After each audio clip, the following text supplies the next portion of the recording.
Textual presents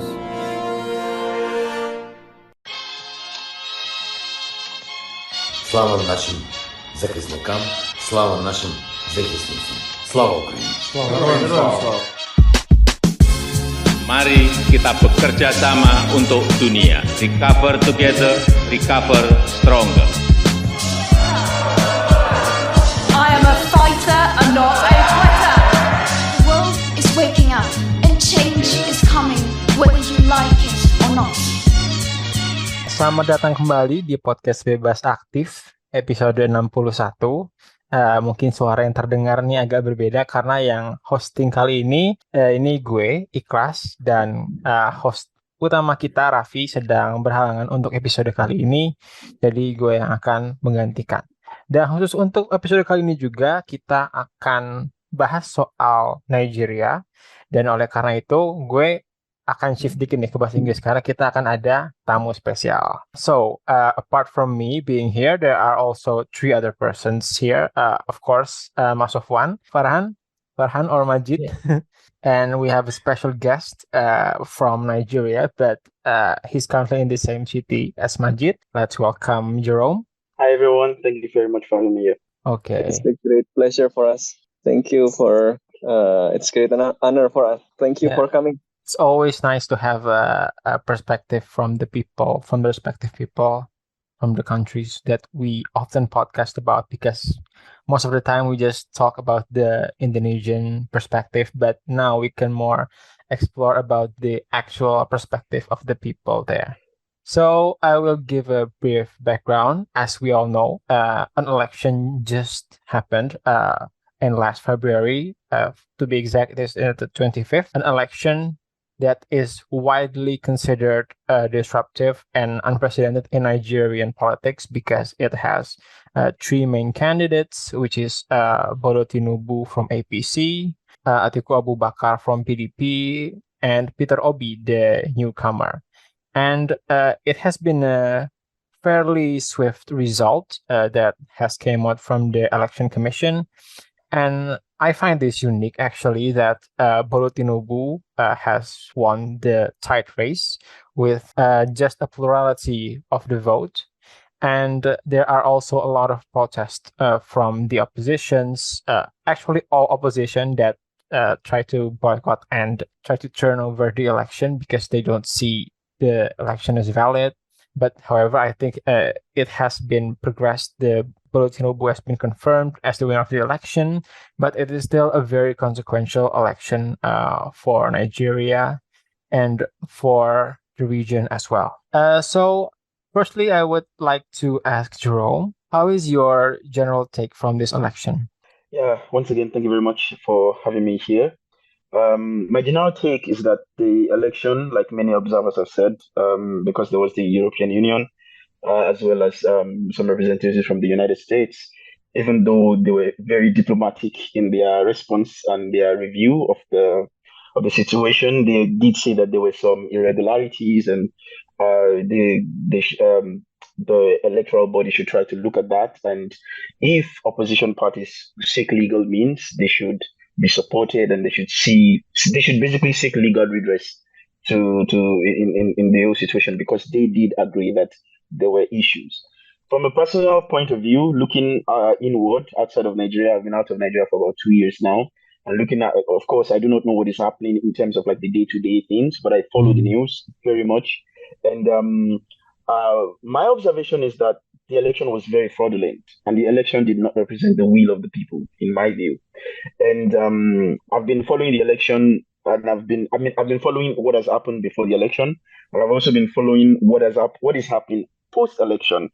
Just now, I was just on a Twitter space listening to what people are saying about the elections, and you could hear a lot of people saying that this doesn't represent our will. This is not the kind of person that we voted for. We want a re-election. We want Peter Obi, which is the youth's favorite, as you mentioned. We want them to go to court. We want them to contest this election result. So from the outlook, the election did not go well, in my view, because I remember that on the day, on the 25th, the first thing that I saw was that electoral officers got to the polling units late. This is a problem because you have a country of about 200 million people, 90 million registered voters, and people want to exercise their franchise. And you get there at like 8:30. You're supposed to get there at 8:30 a.m. or thereabouts, and you got there at like 11 a.m. or something. That's a problem. In many polling units across the country, not everywhere, but in a lot of places because it was trending on Twitter. Twitter is a very powerful tool in Nigeria today, and so whatever is happening in the country is most likely trending on Twitter, and you'll be able to see if the government has a address that they've made. You can see that on Twitter, and you can critique it or support it or something like that. So this was the first issue that I saw. And then there were also other issues of violence in some places. There was thuggery. A woman was actually stabbed in her face, and she had to be treated. And then she came back to actually exercise her franchise. And many people have made her like the postal symbol of the election and what it means to fight for democracy in Nigeria. So there was that issue. There was allegation as well of rigging. So the issue is that the beavers were supposed to be used to upload results right from the polling units, but the electoral commission, the electoral officers did not do that in some places. Do you see? In a lot of places, actually, they did not do that. Yes, and so people are saying that the Electoral Act, which requires that should be done, the electoral body has not followed that and then declared a winner. So people are saying that you did not follow Electoral Act because what was presented at the collation center is different from what was polled in the polling unit, which should have been uploaded online. But they didn't upload. So right now, it's like they jettisoned the whole uploading of the results, and they were just using manual results. And from what you can see online, there's a lot of rigging. There's a lot of changing of results with pen and TPEX, and you could see things like that. It was very shameful to see. I mean, this is an election of Nigeria. Nigeria is considered as the largest economy in Africa, and I think the country should be doing much better. Yes, the largest economy and the largest democracy as well in Africa. So I think we have a similar problem with electronics, such as in Indonesia, there are always such problems with electronics too. And but did you vote, Jerome, from Italy, or didn't you? No, currently, if you are a diasporan, you cannot vote. And this is what we have been trying to fight for in the last few years, hoping that at some point we will have a president that will really consider us as, because a lot of the diasporans contribute a lot to the economy of the country. And I think that we deserve to vote. But right now we cannot. Yeah. Oh, well, that's quite a shame when you're overseas and you can't vote. There are millions of people overseas. And I do think that are major issues as well that has been raised by Jerome, such as fraudulent election and election rigging. Well, there are various, as far as I'm concerned, there are various response from a lot of and really a varying degree of observers, like from the European Union, the African Union, and other countries. A lot of them say that the election is not really fair and not as free as expected. But most of them still concede and accept the results. Like I already see leaders from other countries congratulating Bola Tinubu, African and other countries in other continents as well. Yeah, so I think it will be still a tough challenge for their oppositions to actually mount and overturn the election results. I think I would like to move to Majid first. Well, we see, and I personally have seen a lot of election dynamics at play here. Like when you see several people think Peter Obi will win, Bola Tinubu will win, but I don't really see the issues at play here. Like I think Nigeria has a lot of problems, starting from terrorism, then corruption, and very basic needs of their citizens that need to be met. But I don't think there are a lot, as a foreign observer, that there is a lot of issues being raised by the candidates. Yeah, I think it's quite a complicated situations when you see that Nigeria is a very big country. They have around 220 million populations, which is very huge. And you also have a significant number of the population that are living abroad.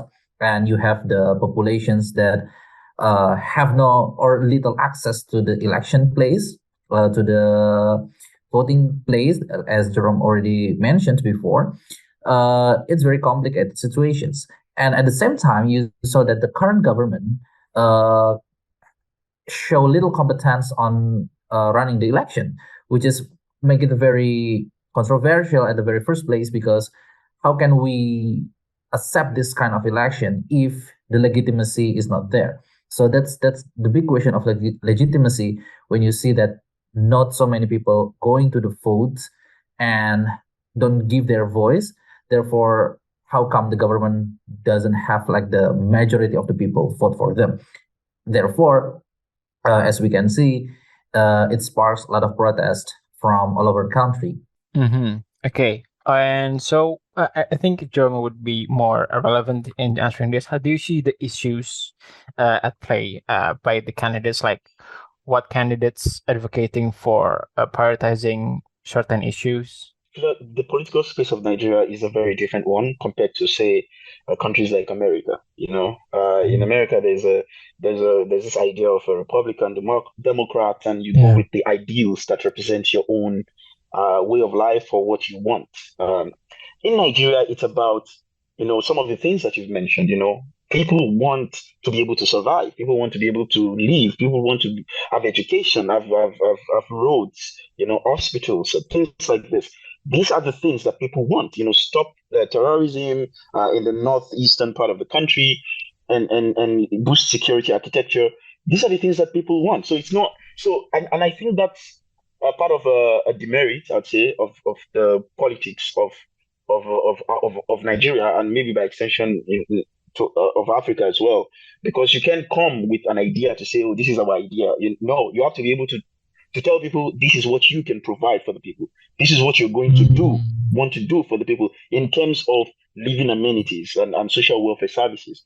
And when you look at the candidates, for instance, for Bola Tinubu, in my view, looking at the elections and the campaign periods before the elections, there was a lot of talk about how it is his turn to be president. Literally, he said, "It's my turn." It's like his slogan, like, "It's my turn." I think exactly. So kind of ridiculous.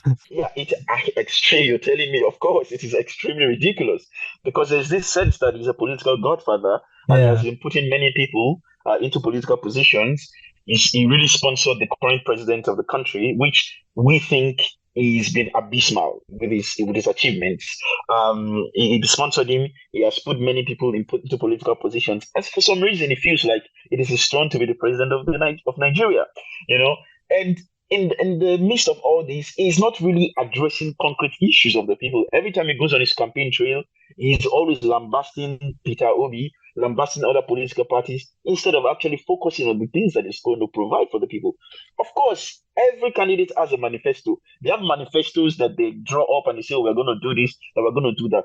But we all know that the average human being out there do not care about the manifestos. I mean, as a social scientist, I'll probably say, yes, I'll probably want to read the manifesto and know what they want. But not everyone is a social scientist, So people just want to hear, what do you have for me, and how can you help me?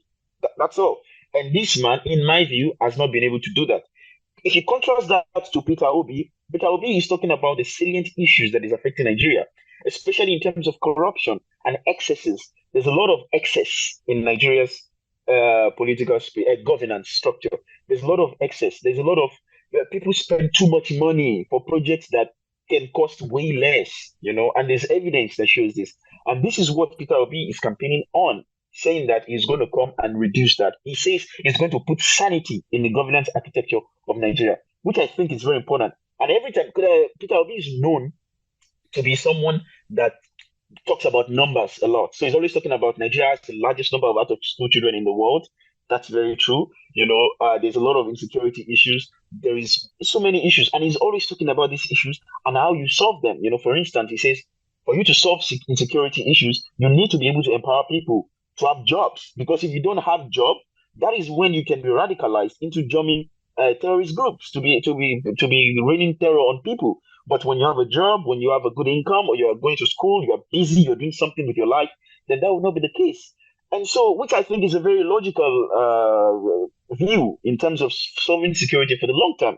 And if you provide education, in terms of, you're providing education, but you're also solving the issue of security, because after education, you are prepared, you're being prepared to be able to get a job.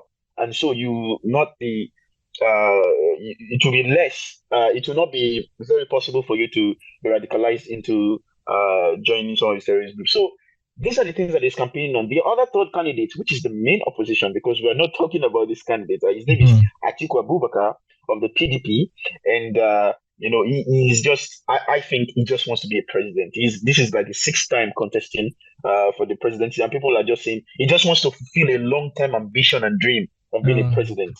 Many people don't think he has any concrete plans for the country. Yeah, I think Atiku Abubakar dwarfs Prabowo here. He ran 6 times, and Prabowo is coming for the 3rd time now. Yeah, Prabowo is still going to 6 times now, hopefully. No.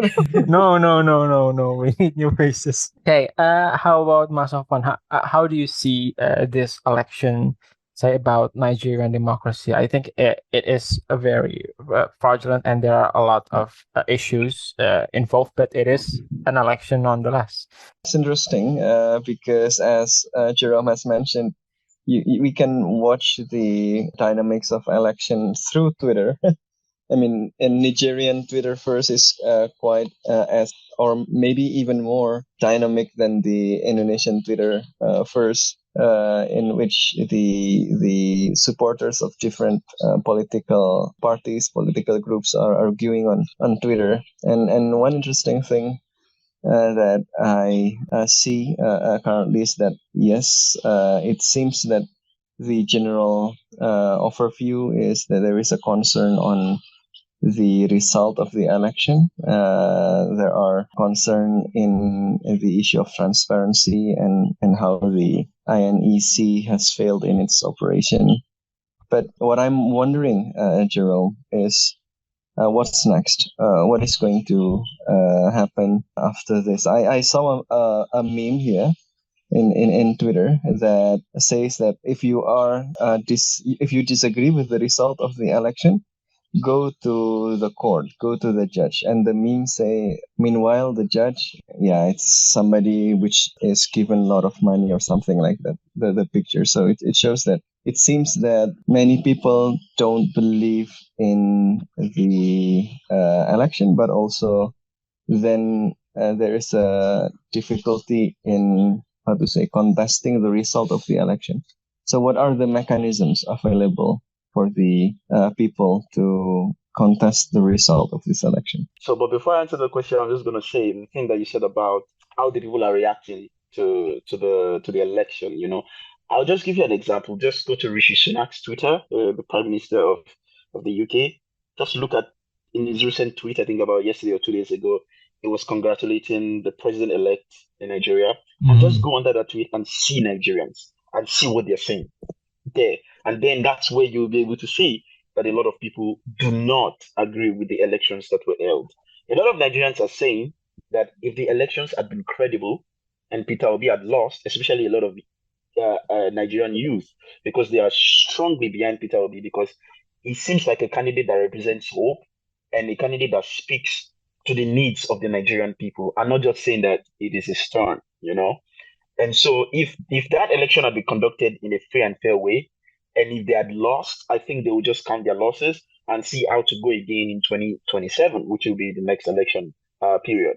But it was not free and fair, and that's why a lot of people are really pissed and really angry about the whole situation. There's some protests that's broken out in some parts of Nigeria, but not really grand. And I think that's partly because Peter Obi has come out to tell people, especially the young people, to calm down and to let peace reign, and that they are going to go to the courts, which leads me to the question that you've asked. The mechanisms available basically is to go to court, and that's what they've been saying, that if you're not satisfied with the results, go to court, seek legal redress, and things like that. The issue is, I completely relate with that meme, by the way, and the reason why a lot of Nigerians do not believe or do not trust the justice system of Nigeria is because in the last few years, it appears that the justice system, which is meant to be the last hope of mankind, is sort of colluding with the current government. It's like they are loyal to the current government. And when you have a situation where the judiciary is loyal to the executive, then that's a problem in a democracy, in a so-called democracy. And there's been different kinds of things that have gone to court in Nigeria that the Supreme Court have ruled, and Nigerians are like, this is wrong. This should not be happening in the democracy. For instance, a governor was selected. A governor of the ruling party was not voted in. He came third or fourth in the election, and when the case got to the Supreme Court, the governor that came fourth, he didn't come second. It didn't come third. Maybe it came third or fourth. I'm not very sure, but it was not the second. He was awarded the result. It was awarded it was said that he should be the governor. And people are like, how do you make someone that is not even the second or even the third winner of the election? So there's a lot of issues with the Supreme Court. People do not trust the Supreme Court because in their last rulings, it looks like they are very much in alliance with the current ruling party. But I think this could be a game changer, because what is happening right now is this election has exposed, like, Nigeria is like, it's like the world is looking at Nigeria. I mean, there is many things happening in the world. There's Ukraine. There's so many problems in the world that a lot of people are talking about and things like that. But the world is also looking at Nigeria, because, I mean, there were election observers from all over the world, looking at the situation. And they are saying, some of these people are saying, well, these elections had some irregularities. So if you're going to go to court, you want to make sure that whatever comes out of the court is something that is followed up in a very legal and proper manner. So you also don't want to continue to shame the country and shame the justice system, by delivering a shambolic declaration in court. You want to basically redeem. I think Nigeria is at the point where the country is trying to redeem its image, because that was a very shambolic election. So how best can you redeem your image if not the courts doing the things that they ought to do? If at the end of it, the courts take all they consider all the options, and Peter Obi still is not the president, I think people will be satisfied. I think the problem, well, not the problem, but the issue with democracy everywhere is that, well, election is an all or nothing moment. It doesn't seem just if a court decides the result of an election or overturn a result of an election, because well, most of the time it is broadly accepted as a result, and even if there is a fraudulent here and there, it's still kind of hard to actually overturn an election result, and that is the case in most parts of the world as well. If I were to ask each of you, do you think that the government of Bola Tinubu, which is from the same party as Muhammad Buhari, will be any of change in addressing the issues in Nigeria, economic issues, security issues? Exactly. Having the question about will they change something or just continuing the previous government policies is like a question every time we elect a new president, but they come from the same party. That's the basic questions about where will they go ahead after the elections. But on general terms, that we can see from what Jerome has said before about the procedure of democracy itself is the broken there. And it's hard to moving on to, if we categorize the democracy are between the procedural and the substantive democracy, and we saw that the procedural democracy itself is still cannot be implemented there, which means that the people cannot even have the access to the to do what the democracy should do, like the election, the fair and free elections. It's quite difficult. But on the other hand, we cannot wait if we only just wait to the procedure so it can run well, and then we go to the more substantive democracy. I think it can go simultaneously, that the more substance from the people to what they want to the government can be heard of, and that's essential. That's, I think, the essential of how to make that the people still believe in the democracy. When the people cannot talk what they want to talk, when the people cannot give the opinion, the aspiration to the government, the people will lose their faith in democracy, especially when we see that Nigeria is also in the democratic transitions in the past 2 decades, which is not so long time ago. And we can see in the new government, or even the previous government, the issue of the policy is not always in line with the issue of democracy. They have their own perspective on what the policy should do, but it's not essentially what come from the people that elect them, and the people don't have a lot of informations. Okay, the government give the access, but how is it accessible to the people? Accessible doesn't always mean that, okay, it's written everywhere, but is it readable? Is the people get the message of the government, of the candidates? And as we can see that it's hard to say that whether the new government will change the current government policies, or they just basically continue what they already have, just like a same script but different cast moment in the Nigeria. But I think we have to wait and see how the new government will do the new policy. But at this moment in time, I think it's important to say that, okay, we evaluate what they have done, and we cannot even predict what they will do, because it cannot the consolidation itself is not there. So we have to wait the consolidation, democratic consolidation between the current government and the oppositions. And if there is a protest, massive protest, how can they handle the protest before we talk about the future policies? I think that's my take on it. Yeah, I think there will be not much change from Buhari's period. As we know, Tinubu was supporting Buhari to win the office in 2 terms, and Buhari also endorsed Tinubu during the campaign. And I also see in the Twitter handle of former President Buhari that he endorsed the candidate when Tinubu is running. So I think in general there will be continuation rather than change on the policies by the government. While the supporters in Twitter, at least, because I don't really know the real situation, but the discussion in the Twitter as well as in other reports says that the supporters argue that there are some progress, especially in infrastructure development, but critics say that problems remain and even getting worse. Nigeria continuously beset by armed groups that have rendered swaths of the country ungovernable.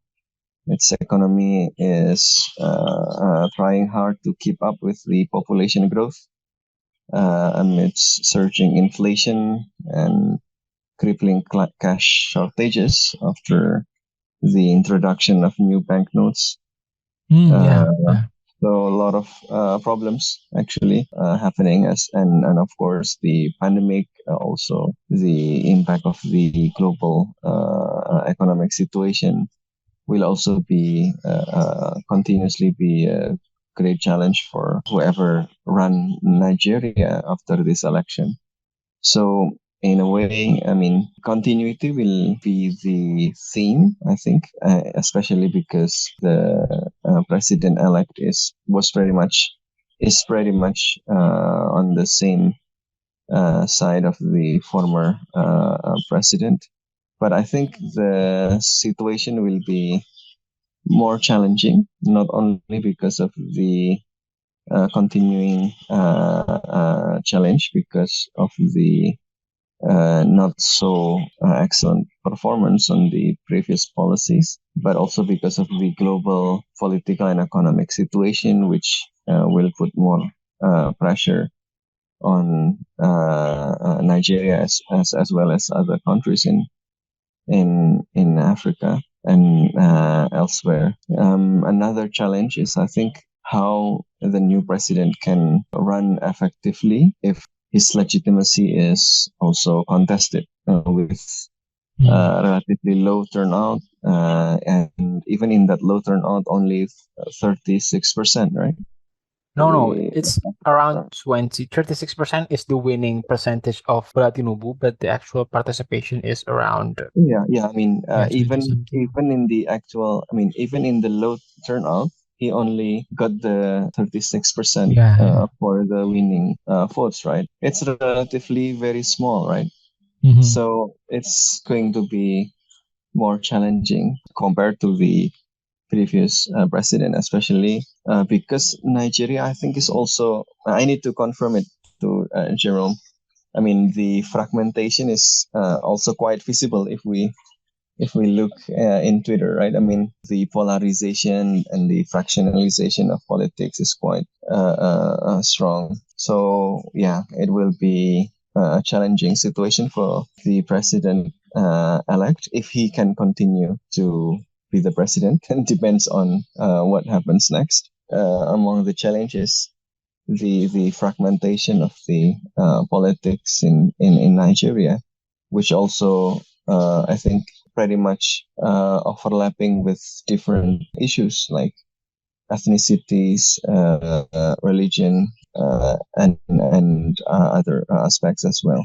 I think from what I've read, and what I've read from in respect with Bola Tinubu and what I've read regarding Nigeria in general, I think the priorities of Bola Tinubu doesn't really address the main problems of Nigeria, which is, I think, is security and economy. Well, we all know that there are security problems ranging from terrorists like Boko Haram, which actually in a year you can see a few stories like few hundred people being abducted at once, and that's actually a very big concern. I think it should be a very big concern. And then there are also economic concerns, but I think what's unique from Nigeria is that Nigeria has a growing tech sector, but I think it is relevant to any big countries like India or Indonesia as well. And what Tinubu said, we don't know how will we execute it, but he will kind of link and match between the youth population through education and with the tech sector. So that's maybe one purpose that he got right, but the other, I don't think so. So he doesn't really address the security or greater economic concerns of Nigeria. And I do think also for Nigeria and a greater access to capital, and of course a more reliable and cheaper access to electricity, like a base for production in a large context is needed, because well, we know in most parts in Africa, well, electricity is sometimes still unreliable. And how would economies now jump to the tech sector, the service sector, without a really strong manufacturer basis? So that is what I would like to be concerned about in Nigeria. How do you think, Jerome? And actually, also about the very low turnout rate in participation in the election, because well, we in Indonesia we have skeptics too of elections, especially the past elections, but we still have quite a high participation rate, like 70 or at least more than 60%. Yeah, but it is a very low voter turnout, like 26%. It's a quarter of the not even the country, but the registered voters. Yeah, I mean, the reason why that's the case, this should not be the case, by the way, because the number of registered voters was about 90 million or thereabout. And the number of registered voters for the last election, I think, was about 60 something million. I'm not very sure of that number. And it's interesting because the last election where you had 60 something million, there was more voters than this election where you had 90 million registered voters. you know. So this was less. And the reason why it was less, I don't think so. Voter apathy has always been an issue in Nigeria. But in this election, there was no voter apathy. What happened was a lot of people were deliberately disenfranchised. When you go outside to vote and you see violence or you see thuggery, you see like things are happening, you run back to your house because you want to be safe. You're not going to vote because of that, because of voter intimidation. That's part of the issues. That's part of the reason why there was this low turnout. The other issue is that there were some polling units where electoral officers did not show up. This is part of the issues that has been raised as well. They did not show up intentionally not showing up. We don't know. That's the thing. We don't know if it's intentional. We don't know if it's a capacity issue because they've not had. Maybe an argument would be they've not had this kind of numbers before, and so now there's a capacity issue, which should not be an issue because there's a lot of money that is committed to elections. I think this is the highest money that was given. 300 billion naira was given to them. Naira is the currency we use in Nigeria, and I think when you convert that, it's around 300. It's around 600,000 USD, which is a lot of money for you to be able to conduct this kind of election in Nigeria. And they were not able to do that, and so they didn't turn up. One of the issues that has been raised is that they didn't turn up in some of these places, and there's results for some of those places where they didn't turn up. There's literally results for places that elections did not hold. That's a problem. That's an issue. Why should there be a result for a place where election did not hold? So the reason why there is a low voter turnout, as you see on the documents and the things that you see, is because a lot of people were deliberately disenfranchised, as a result of all this violence and the fact that they didn't turn up and things like that. But to talk about the other issues that has been raised before, in terms of the maybe Bola Tinubu doing differently or something, like you guys said, I don't think anything is going to be different, and that's part of the reason why a lot of Nigerians do not want to continue with the ruling party. The ruling party has taken Nigeria from bad to worse, literally, and now people want the country, they want something else. And that's why they want Peter Obi, that's why they want a different candidate, not Bola Ahmed Tinubu, because they are from the same party. They have the same ideals, the same philosophy, the same thing. So what is going to really change? And again, we're also not talking about the health conditions of these people. Bola Tinubu is an old man, just a month before the election, he was in Paris treating himself, as they all do anyways, all these old politicians. And also the issue of gerontocracy, in politics, especially in politics in general, but more familiar, because I'm more familiar with the African context, is also something that we need to talk about. A lot of these leaders are well above their prime, Tinubu used to be a governor of Lagos State, and people think he did well, as a governor of Lagos State. But Tinubu of 20 years ago is not Tinubu of now. So he's not fit to be the president. That's part of the issues that people are raising. That how can a president that is not fit be able to deliver on the mandate and be able to do the necessary things that he needs to do? People can say, "Oh, America has." People can say America has Joe Biden, who is very old and things like that. But America is not Nigeria. Nigeria's democracy is different. Nigeria's democracy is still in its infant stages, and you cannot have someone, especially for a country like Nigeria, with the average age in Nigeria is 19 or 20, around that age. That is the average age of a Nigerian.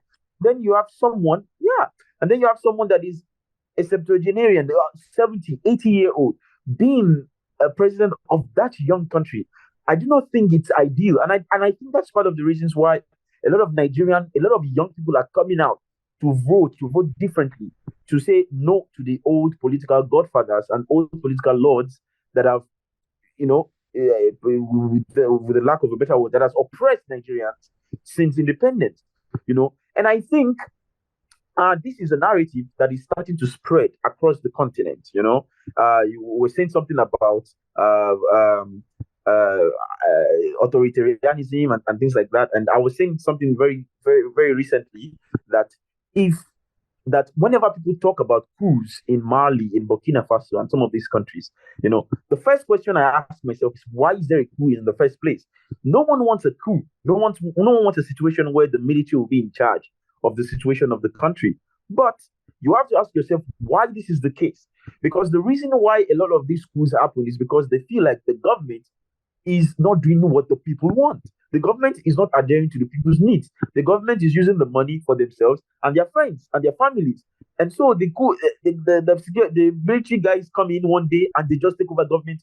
And I see a lot of people from the EU, saying that, the military should go back to their base and whatnot. But for me, I always ask that number one question to say, why is it that there was a coup in the first place? Because this is a root cause. We need to be able to tackle that root cause. And if that root cause is not addressed, then we're just speaking to say, go back to the military base. If they go back to their military base now, in the next 2-3 years, another coup will happen. If the politicians do not do what they are supposed to do.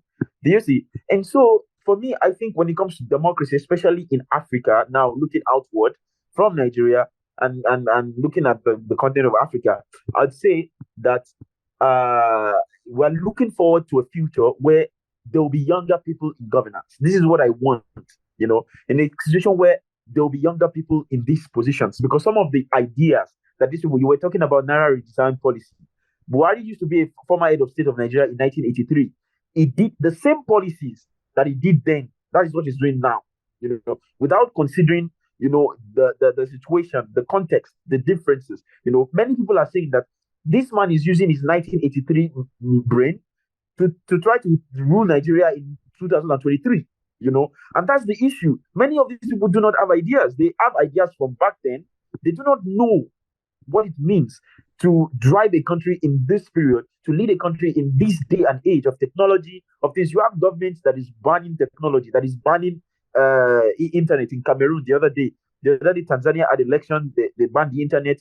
For us, at least, we didn't get that ban, but there was a time when the president banned Twitter, And so you have all these issues, these people banning technology that people literally depend on.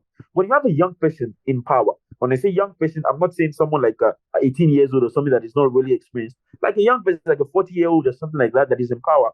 I don't think that will, in my view, I don't think that will be the thing that will come to their minds when it comes to solutions, because they understand the power of technology and they understand the power of these social media channels and things like that. So when we say we need more young people in governance, I think it is because we think these people know they have what it takes to lead a young continent like Africa in a period like 2023 in this technology age, to be able to help us address the issues that we have. And so I'm looking forward to a future where there will be more young people in governance. And finally, just to touch a bit about the whole tribal issues in Nigeria. That is a big problem in Nigeria too. The whole thing about tribalism and religion as well. Part of the reasons why I think Tinubu lost Lagos, because he didn't win Lagos, despite the voter suppression and the intimidation. He did not win Lagos because Lagos used to be his stronghold.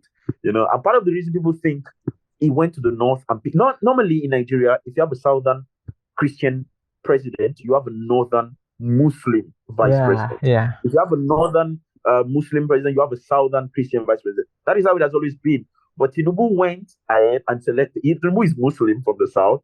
He went ahead to select a Muslim from the north. And so a lot of Christians in the north were aggrieved. And they were like, how do you select a running mate that is not a Christian from the north? Are you saying that we are not good enough to be a running mate to you?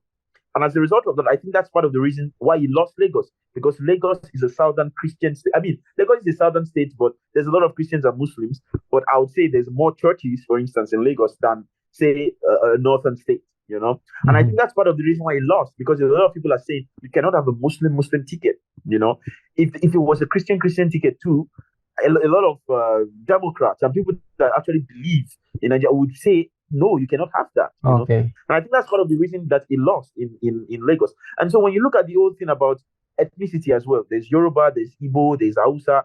There's been a lot of protests in the last few years. Biafra, the Igbo, the Igbo, they want to have their own Republic of Biafra. And then there's the Yorubas, they want to have their own Oduduwa Republic.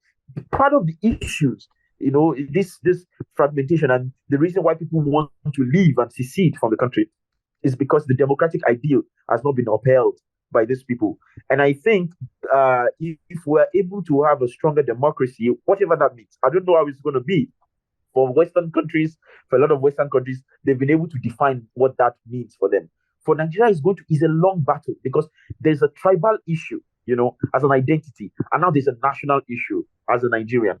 How many people can say that, oh, I'm Nigerian, and forgo their tribe? Not very many people will be able to do that because they speak the language from their tribe. They are Yoruba or Hausa or Igbo, and they identify more with that than they identify with the Nigerian identity. So that's a problem in itself, which causes an issue for democracy to also thrive in the country. So if we're going to get to a point where democracy will be strong in Nigeria, whatever that means, honestly, I don't know how it's going to look like. Maybe we have three different presidents from three different regions. I don't know, but it's a long battle ahead. Okay, yes. So you've explored big disparities in age and then briefly touched religion and ethnicities too. And before moving on, I actually want to dive more, like to know the context in Nigeria. When I see the presidential contest this year, I do see that actually Bola Tinubu is not the only one running with the Muslim ticket, but Atiku Abubakar is running with the Muslim ticket as well. Only Peter Obi that ran with a Christian Muslim ticket. So I think how does it actually say of the religious setting in election? Is a Muslim Christian candidate still relevant, or is it not relevant as well? And is it the same for ethnicities or not? So because I think there is a shifting tendencies in Africa, like while I'm not trying to generalize, but commentators in Kenyan election, for example, which happens a few months ago, think that ethnicities played lesser influence in this Kenyan election. Is the same true with Nigeria, or how is your observation? So first of all, just to correct that, Atiku, I think Atiku is running on a Muslim Christian ticket. He selected a Christian from the south. Yeah. But I mean, I don't know about any other political party that is running on the same religion ticket. But yeah, it was Tinubu that there was a lot of focus on. I mean, when you look at the whole issue of ethnicity in Nigeria and tribalism, it plays a huge role. It plays a huge role. In as much as I am a nationalist, and I mean, when I say I'm a nationalist, like I believe in the concept and the idea of Nigeria. I love my country, as you can tell, and I want the country to progress, in that regard. But then there's a lot of problems. There's a lot of issues. For instance, where Peter Obi is from, which is why some people even voted for him, they've not produced a president in Nigeria in the history of the country. We only had a ceremonial president in 1960 when we gained independence. But it was a ceremonial role. It wasn't like an actual role. In 1960 to 1963, that was the Igbo president that we had then. But it was a ceremonial role, and ever since then, we've not elected an Igbo president here. We've not, and that's what some people are saying, that the Yorubas have produced one. The North have always produced one. Have always produced presidents, but the Igbos have not produced presidents, and that's one of the reasons why they want to secede from the country. So while on one hand, as a Nigerian, I advocate for nationalism and promotion of a Nigerian spirit. On the other hand, there are people that are like, well, if you don't want us to produce the presidency, we might as well just leave and go and form our own country. But Nigeria does not want that. The Nigerian government does not want that. Do you see? And so this is why there's a lot of secession, like struggle for secession, to have their own country, to have their own thing. And it's very sad because out of the top three candidates, Peter Obi, Tinubu, and Atiku, people know that the most competent of these three is Peter Obi. People know. But I think part of the reasons why people have voted for Tinubu, some people that voted for him, is that Peter Obi is an Igbo from the southeast, and that's why some of them have not voted for him. And this is a problem. And this is why I said the idea of tribalism and nationalism is always in contention with each other in Nigeria. And right now, I do not know how that is, and it's not helping the democratic ideal for Nigeria. Okay, yeah. It's actually a bit funny when in Indonesia you always have a Japanese president, but yeah, we don't really have any regions trying to secede and make their own presidents. Yeah, I think there are, to a degree, there are also tribalism in Indonesia, but of course, a lot of us has been a much bigger proportion of us has been detribalized, so that is less relevant here. But it is a kind of myth, anyways. But But it's also like a concern about about the religion and democracy, Mhm. on how to situate not only religion democracy, and then also the tribes in the democracy, the cultural differences in the democracy. How can we manage it when at the same time we have like the single majority of one from one ethnic group of or one religious group? And I think it's very challenge, the greatest challenge for many emerging democracies like Nigeria and Indonesia for now and for years to come. Yeah, and I personally think that the problem of representativeness is a bit unique when you have a strong subnational identity. I would like to move to the next larger image, that is Nigeria in West Africa and even the world.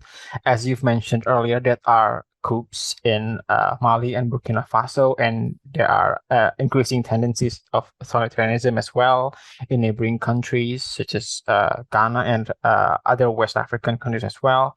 How do you see that this election speaks about Nigerian democracy and democracy in West Africa? I think this election uh, is is not good for in terms of setting the pace for other African countries, whether it's West Africa or other regions. I think it's dangerous to the democratic ideal in many African countries, because Nigeria is, like, I mean, the largest African country in terms of population, the largest in terms of the economy, and I think I think a lot of countries look up to Nigeria to say, let's see I mean. Nigeria has a lot of it's like, as I would always say, it's like the Germany of the EU. For instance, when you come to the AU, Nigeria has a huge role in the African Union, as well as, of course, South Africa, Ethiopia, Kenya, and Egypt. So many people were looking at the elections to say, would this be a change? Would this be a turning point in terms of the young people taking over power from this people that have always been in power for a very long time? These old people that have always been in power for a very long time. So there's a lot of talk around that, and I feel like this election going this way is not setting a good precedent for other elections, because I think other leaders are also looking at this election and how it's going, and I don't know. I feel like they are also being influenced. When coups started back then, after independence in many African countries, part of the reasons why coups happened, I remember in one of my civic education classes, why do you have coups? Is because, well, a coup happened in one country, then the military of another country is looking at that country, that these guys have collected power. We can also collect power here, and you're looking at, literally, this is like a, how do I say, one of the reasons why coups happen, apart from corruption Like issues, domino whatever. effect. Domino effect. Thank you very much for that. Domino effect. Literally, it's happening there. We can also do it here.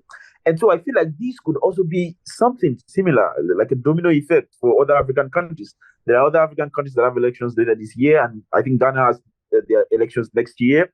So they are probably looking at this and they are saying, well, if Nigeria, if Tinubu, if they can get away with this, then maybe we can also get away with this in our countries as well. Do you see? But because the way Nigeria elections work is, when you become president, you don't become president immediately. So Tinubu, if his mandate stands, he's going to be sworn in on the 29th of May. So there's still a lot of time before then, before he's sworn in.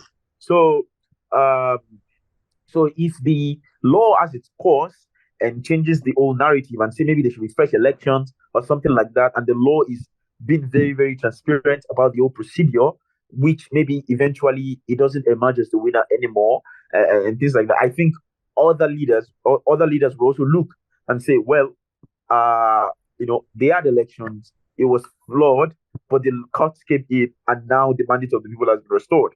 So now in our countries, we have to make sure that we get it right, because if we don't get it right, maybe if you go to court as well, something is going to happen and the mandate of the people will be restored. You see, so it's like a domino effect in a positive and negative way. So I think currently the way the election went was very negative, and I think it can have an effect in other countries as well.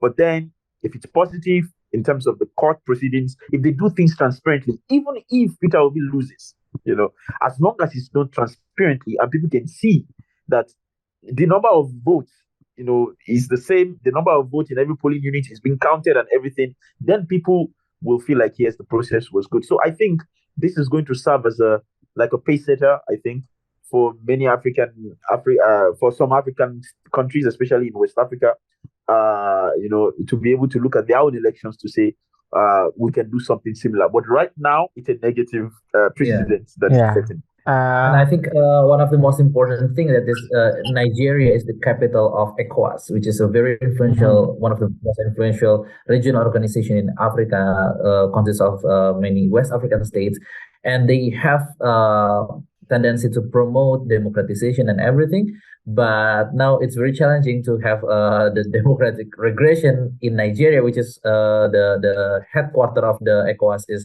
there in Nigeria. And we can see in the global trend, just yesterday, the VDEM, Varieties of Democracy, a global organization of academia that collect the data from around the world on democracy, show us that in the past decade, from 2012 to 2022, the path of autocratization, they said, is like the most of the country in the world. And it's spread literally in every continent. We have in America, it's the United States of America, which is very surprising, but not so surprising if we saw the news in the past decade. But if we consider them as the like the lighthouse of the democracy, we can see it's quite serious, and other parts of the world also going at the same directions, like in Brazil, India, Indonesia, Thailand, and Nigeria also. We can see it's like the challenge and concern from around the world, especially from those who believe in the democracy as the system of governance in the world. Yeah, I think I just wanted to point out that there are many similarities between Indonesia and Nigeria too. I mean, first, both countries love Indomie. Yeah, that's an important fact. Very true. The second, I think both are important countries which will have implications on the regional situation in both regions. So as Jerome has mentioned, there will be domino effect in the region or a contagious effect in the region, depending on how the situation will unfold after this.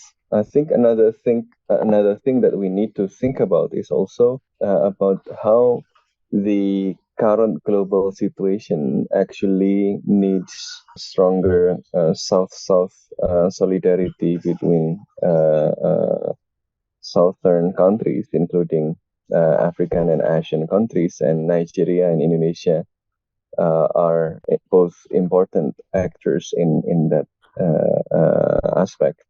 So I do really hope that the political situation will get better. I mean, democratization can return, and with that, democracy can deliver domestically. And with strong domestic foundation, both countries can play more international role, because currently the international order is facing great challenges, and we cannot let the northern countries defines everything.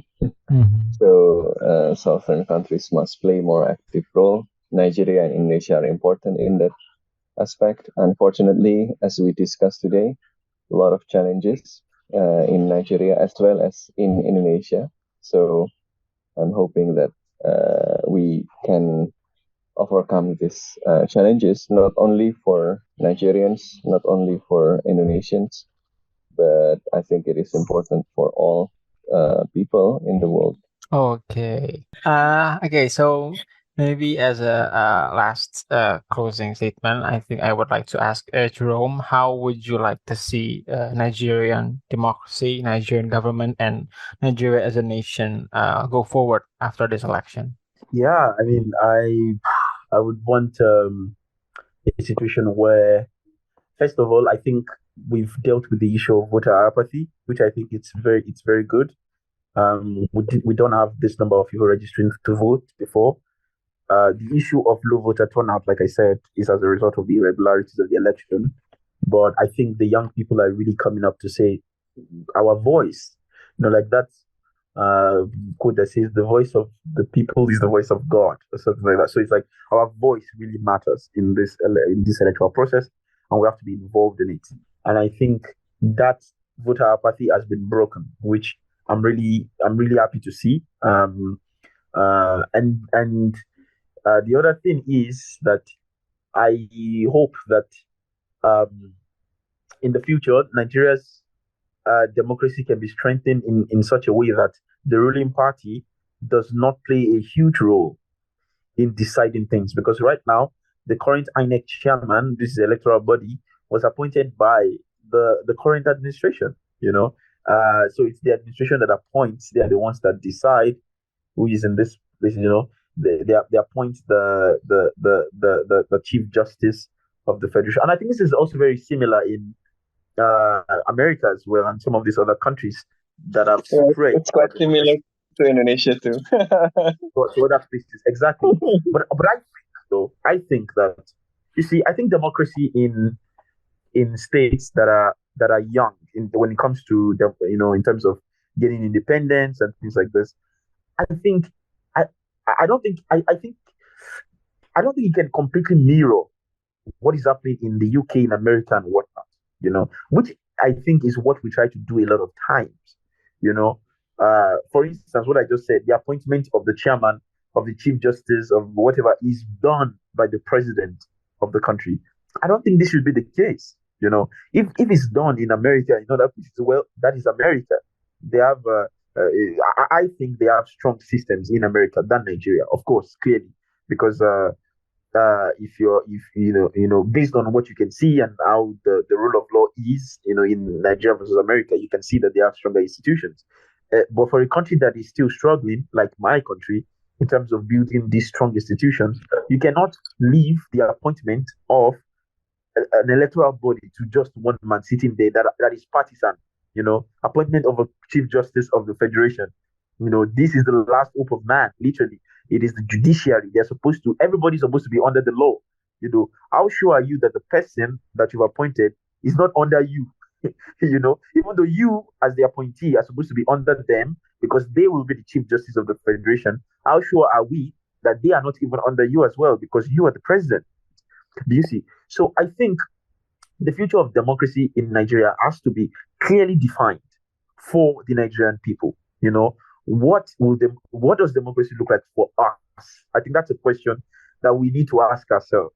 We don't have to mirror it after anybody. If we want to have regional leaders, whatever, and that is what we want, great. Let us define that for ourselves and let us know what we want from that.